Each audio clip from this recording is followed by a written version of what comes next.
what do you think is the kind of like the greatest lesson you learned in your young life?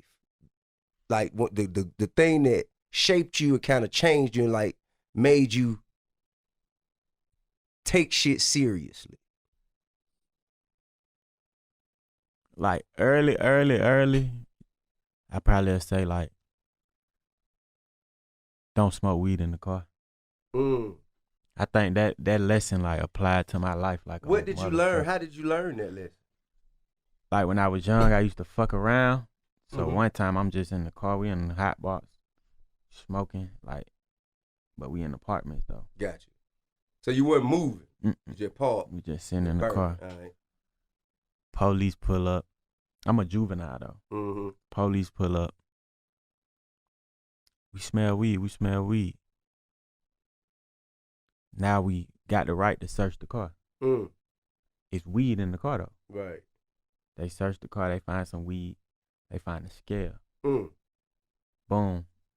I'm a juvenile, so he wrote me a ticket, but it's still treated. I was on probation. I was on so juvenile that fucked you. probation. Yeah. So he bring me to the house. Woo woo woo.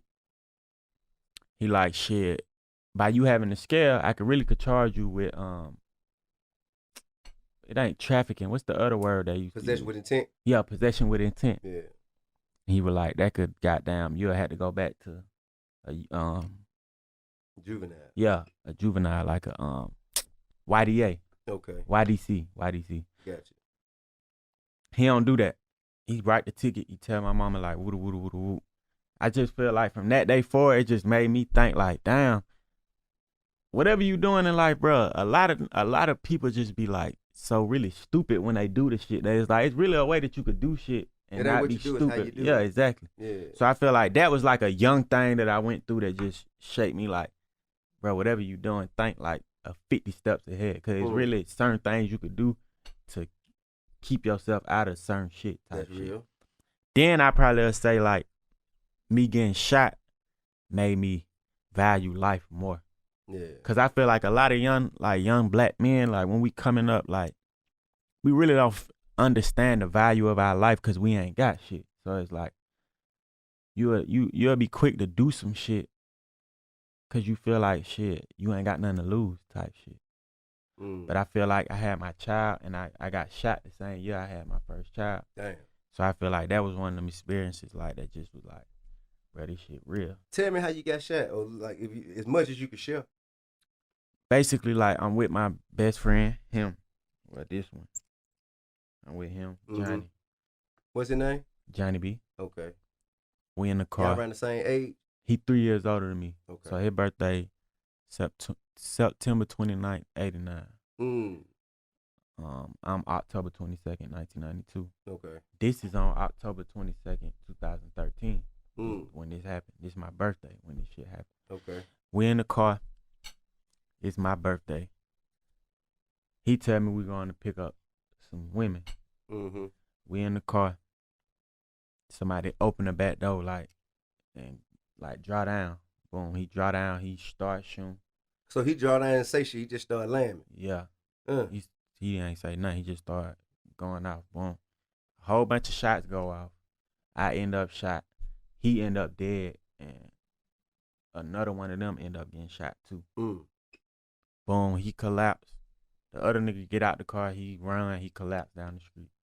I get out the car. I'm in the passenger seat. He in the driver's seat. My best friend. I get out the car. I run, knock on somebody's door because I had blood on my phone. So I had that was like the old iPhone with the square button. Okay. So I'm trying to goddamn unlock my phone to call an ambulance. But it's slippery. It's like and it's you know how the blood dry up. Sticky. Right. Yeah. So I knock on somebody's door, boom. They ain't answering. You knew you was shot? Hell yeah, I knew cause I got shot first out the rip. Where'd you get hit at? I got the first shot I got hit right here in the collarbone. Right. Damn. Boom. Then like a couple of I got like some arm shot, like 2-3 shots in my arm. One of them like hit my neck, but it ain't really pierced it all the way, but it was like it still was open. Right. Like bleeding. Then I got hit in my hand and then my finger. Right. So I'm knocking on the door, but I can't move this arm. Like this arm over with. So I'm boom, boom, boom, boom. Motherfucker ain't coming to the door. I run back to the car, grab my phone. I think I just like wiped it or some shit, like on my jeans. Call 911. This the crazy shit. I call 911. As I'm calling 911, the car that the other folks in, they ride past. What? But the gun ain't no more bullets in the gun. So I just and your gun, so you hid. I ain't even got my gun. And his gun in his pocket, but I don't notice that. I know he had a gun because he licensed, like not licensed to carry, but like he had a gun in his name. He ain't had no felony, so exactly. he always kept legit guns. Exactly. Got you. So goddamn. But I'm not knowing his gun in his pocket, and then I'm right-handed, so my right arm over. Your right arm fault, yeah. Exactly. So I just lean back, boom. I'm on the floor with the ambulance though. Mm-hmm. So I lean back. I don't say nothing to the ambulance. I told her I'm shot already, but I don't say nothing. When the car ran past, I just put the phone down. Of course not. Time to take cover. Exactly. Shit. I lay back, boom. Pick back up the phone like, yeah, I just got shot. I don't know where I'm at because I really don't know this area. Right. Boom. They like, okay, woo woo woo. The police pull up. I get out the car and I start walking toward the police. Mm-hmm. Police draw down with a pump. On you. Freeze. I'm like, look, bro, I just got shot in this arm. I can't put this arm in the air. I can only put this arm in the air. That's funny as fuck, bro. For real.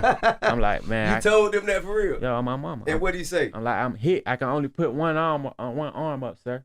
Mm. You're like, come over here. This nigga see me shot up because my whole everything. And they still grab a motherfucker and be all kind of rough and aggressive. This nigga told me put my arms behind my back. When you already hit. I can't even move this arm, period. Like, if you look at my arm, bro, I got like a big ass rod in my arm. Like, you see that scar? That shit go. What he was hitting with? The nigga who shot me. Yeah. They had, I think one of them had like a 40 and the other one had a 357. Okay. What you get hit with though? I think this one was the 357 and all the other shots was the 40. Mm. But goddamn, I couldn't do shit with this arm, bro. Like this arm was over with. Like right. It took me down there like a year to really be able to even use my arm for real after that. So goddamn. Was you rapping at this time? Nah, hell no. Hell okay. No. This was before rap. I had to make a song. I feel like every nigga in Atlanta made a song, but I wasn't like on no rapping shit. Like, boy, right. I'm trying to. You weren't pursuing a career. Yeah, I wasn't pursuing a career. Right. So he sit me on the curb. Woo. This nigga made me put my arms behind my back. Now this the fucked up thing. You know, Grady, like, well, where I'm from, the east side, the only trauma center in Atlanta is Grady. Yeah, that's the best, but that's the best one to go to. Yeah, for sure. But it's like that's your only option. I don't give a damn where I'm at, man. Yeah, take me to Grady. Any kind of trauma, car accident, sure. gunshot, stab. But it's the only option for my side of town. Okay. And this Grady ain't that close. Right. See what I'm saying? Yeah. So the ambulance pull up, bro. But before the ambulance pull up, I'm telling the officer, like, my brother in the car.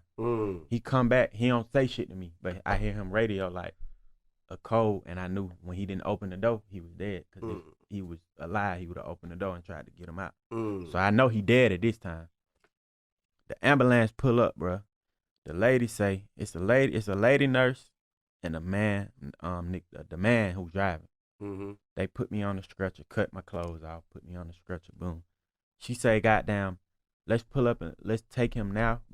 Cause if Sarge get here, he'll fuck around and die. Cause they'll be trying to ask him questions before they let us take him away type shit. Right. That shit fucked with me like the whole, like after I really was just thinking about it like, damn, how many of my partners who like I wasn't there, but they got shot and they fucked around and died because somebody wanted to question them or ask them what happened first type shit. Right.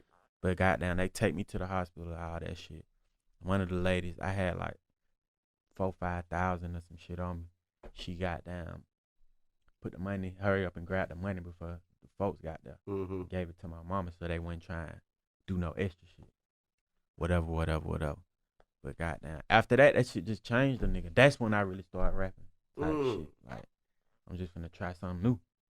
Damn. On your birthday, bro. What birthday was it? 21st. Yo, 21st. That why you call yourself 21/7? Nah, hell. Nah, but it happened on my 21st though. God damn, bro. Yeah. I mean, man, that that's and that was your first and only time being shot.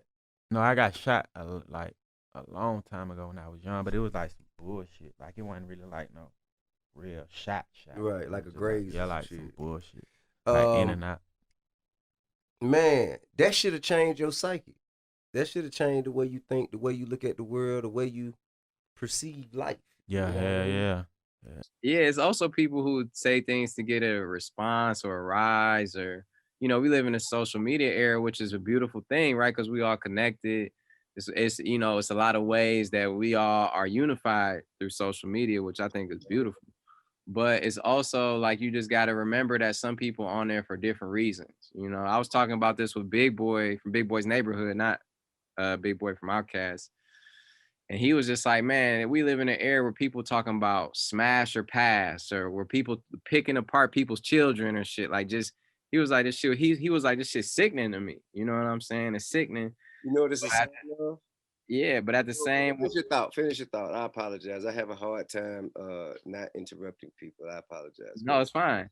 But you know, the thing is just like, okay, you just gotta understand that people are in their own universe, in their own world, and that like, yeah, you gotta care, but you also gotta not give a fuck or let it throw you off, because at that point you afraid to be yourself then, if you afraid to be judged, you know, and that ain't beneficial for nobody.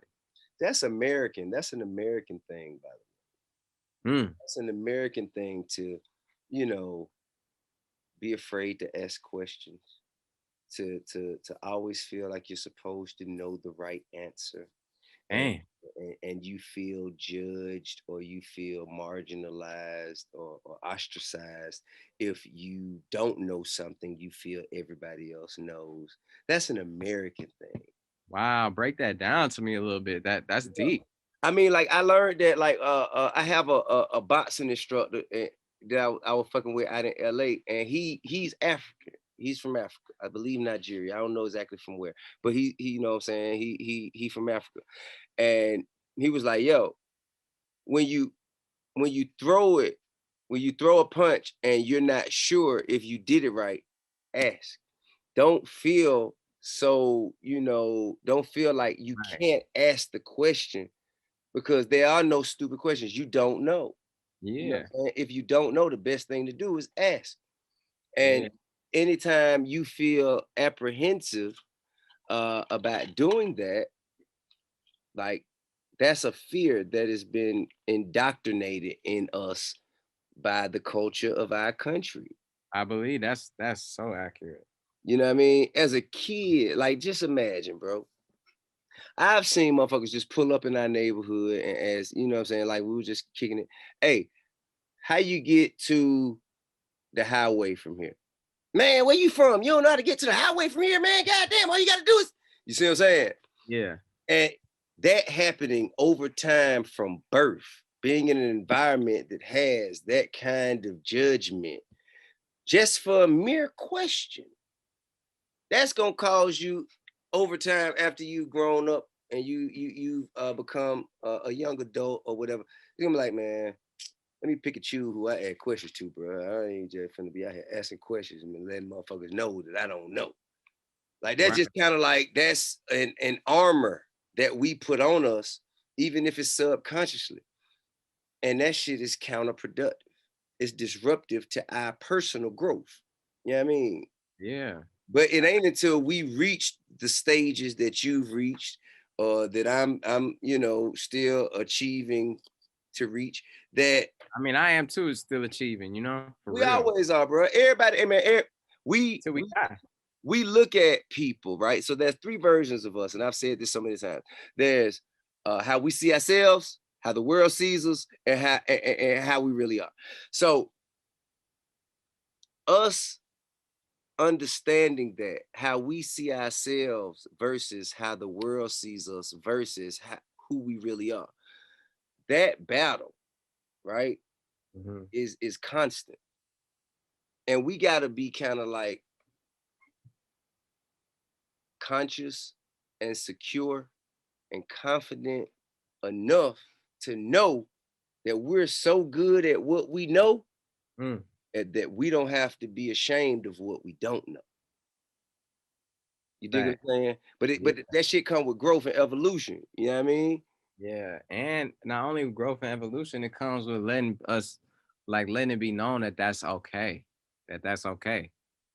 You don't know, it's okay. Like, Sure. It's all right to not know. We all, man, we place the responsibility, or we imagine, like just think about it. The way people see Obama, you don't imagine he wake up one day and don't know something. Can you imagine Obama trying to figure out how to do something? Right. It goes against your perception of who you envision him as being. But the reality is, we're all just waking up trying to figure this shit out. Ain't nothing wrong with that. And ain't nothing wrong with that. Can you imagine Jay-Z not knowing how to, like, I'm talking about simple shit. Like, we can't get the TV to work. Can you imagine Jay-Z picking up a remote control and not knowing how to work his fucking TV? It happens to everybody, bro. Yeah. You dig what I'm saying? But how we perceive him, how we perceive them, how they perceive us. The pressure of that makes it kind of, we get anxiety in public places when we, like, for instance, I can't play basketball. You dig what I'm saying? Like, that is just something I ain't, This is not your shit. It ain't my shit. Because I ain't spend no time on it when I was a kid. When motherfuckers was riding bikes and playing basketball, I was selling crack. Right. I just didn't develop that skill. You know what I'm saying? But I'm a tenacious competitor. And you know what I'm saying? If the idea is to keep that ball from getting in this hoop, I'm gonna find a way to do it. Right. So because that isn't my thing, you're not gonna catch me when I'm gonna walk into a place where cameras are rolling and there's a bunch of people say, "Hey, Tip, here, take a shot, shoot this ball." Nah, bro, I ain't gonna do that, my man. I ain't doing that one. So, but I think that people need to understand, bro. It's all right, man. I heard a quote. Is you got to give yourself a chance to suck at something. I heard you say champion is a mindset. Yeah, it's a lifestyle. Yeah. So, like, necessarily winning the fight don't make you a champion. No, because look at that kid, right? I couldn't even learn that from this kid. What's his name? He just got killed. What's the young brother? Which one? The Nipsey Hussle. Yeah, Nip. Listen, right? Long live Nip the Great. This game is a marathon, baby. And it sounds cool and slick, but this is real. Yeah. I'm not the guy today that I was when I was champ. But you're a champion today. Oh, more so than you were when you actually held the belt. Back then I was just champion by name, by word. I wasn't no champion when I had the belt. Right. I wasn't no champion. Right. I think, in a lot of ways, man, we kind of fit ourselves into success and that kind of, we be seeking validation. Oh, that was dedication, hard work. Yeah. That wasn't no champion. Right. Nah. That was the result of muscle memory and natural ability. Yeah. But see, champion is actually like formulating your thoughts and directing your efforts and energy toward living a better life and kind of. Absolutely. Champion got to get beat up too. Yeah. You can't be a champion unless you're not beat up and dragged in the dirt and kicked in your balls. With no struggle, there's no progress. No way. I think that's a lot of things that the kids today, like, they expect instant gratification. There's no such thing. Yeah. It doesn't exist. Right. It's an illusion. Yeah.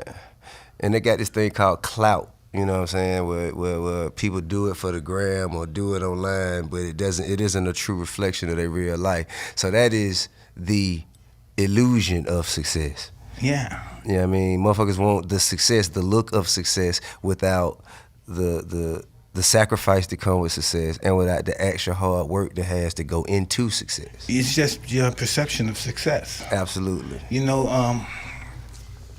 other success to me, a guy like me, me, Mike Tyson. Right. Me, this is what I'm doing here. This is not success for me, really. This is my dedication, working hard. This is me suffering. This is me losing 70 pounds to represent my company, to look good for my company. This is my ego. Right. I mean, so going from the youngest heavyweight champion in the world and assuming at your high point, like, how much bread you think you, like, you know what I'm saying, you had commanded at your at the height? I don't know. From what perspective you're talking about? Well, I'm just saying, like, as a youngster, before you evolved into, your present perspective, right? Before you evolved as a man and went through your metamorphosis, early on, as the young heavyweight champion of the world, how much money had you assumed at that point in your life? A couple of $100 million. All right. So a couple $100 million. Because I always say that you can really, really tell a person who came from nothing, gained it all, lost it all, and got it back again. A person that did everything right to me, that's, you know, it's just not really, you know, it's not fun to watch. No, listen, that's an awesome game to play. That's to live the game. You say the game where I never been arrested, I never got in trouble. Right I'm the on. person I am. That would have been a great game that I played. Yeah. I would have loved to been able, sophisticated enough. Let me say that I would love to have been sophisticated enough to play that game. Right. But I wasn't. Right. I wasn't born with the sophistication. I wasn't born with the know-how. I was born with my rawness. Right. And my rawness expressed who I was. I think you was, man. I think it was the elements. You know what I mean? No, I had to go through what I went through to be who I am. That's real. You know? That's real. I had to find out who I was to find out who I was not. And that's a lot of things that I think that, like, being honest with oneself and realizing, having a sense of self early on. That's a tough project, you know. That we want to do everything else, but what we do avoid more than anything, are human beings. We avoid knowing who we are. Yeah. We invest so much in somebody else to help somebody else, but we don't want to invest in to find out who we are. We may not like ourselves, then we don't know how to fix ourselves. Yeah. You know. That's real shit. So to evolve from that lifestyle, how does it feel to lose 250 million, to a couple hundred million, Mike? Around four. How the fuck does that feel, Mike? Liberating. Like the Joker setting a pile of money on fire. Yeah, it's real liberating. And what were some of the greatest lessons that you learned from that process? I don't know. That money is meant to share with your friends. Okay. That's less fortunate than you. Okay. How do I feel? Look, really, tell them, listen, all right. Me and you talking, right? Yeah, absolutely. It's me and you, two niggas, right? That's right. From the gutter, right? That's right. All right, I got $400 million, right? Mm-hmm. Now, how do I feel that I have it and you don't? That's some real nigga shit, Mike. No, how do I feel? Do I feel I'm flyer than you? How do I feel? I mean, if you I should be fucking flogged. I should be living in pictures. I should be flogged every fucking day. Right. That's just what it is. So if I have that money, I can't give it away fast enough. I can't buy enough cars for pretty girls. That's just who I am. Right. I mean, shit, bro. I think if you are a man of integrity, you want the same for your brother as you do for yourself. 100%. You dig what I'm saying? 100%. You have to. But you got to it got to come with the knowledge, the same knowledge that you have and the same effort that you put in to have the same that you have. I don't know. Everyone gets knowledge at different times. Okay.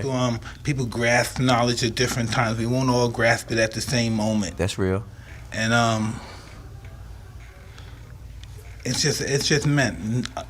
Allah didn't make no mistakes. Right. Everybody endured what they endured for some reason. We're born for a reason. We're born to enrich the earth. That's right. That's what we're here for. You think there's any other purpose we're here for?